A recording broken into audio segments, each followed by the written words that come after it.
we can decorate it however we want, but on the top there needs to be some sort of dial.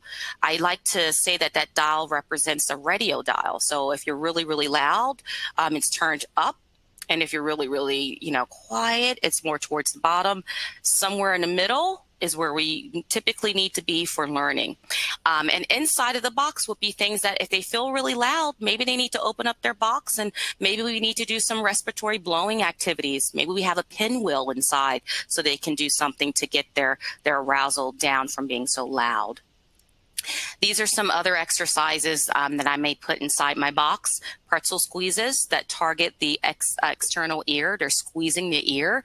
And again, that's tapping into vagus nerve. Number 2 is blowing the trumpet. I mentioned to you before a way of getting a child to do a Valsalva maneuver.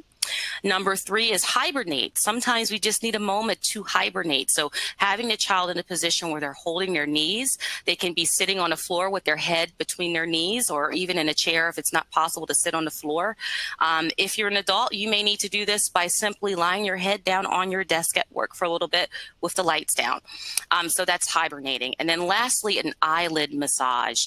Again, connection between your eyes and your heart and your arousal. So taking 2 to 3 fingers and really, putting gentle pressure on your eyelid, doing circles in one direction and then circles in the opposite direction.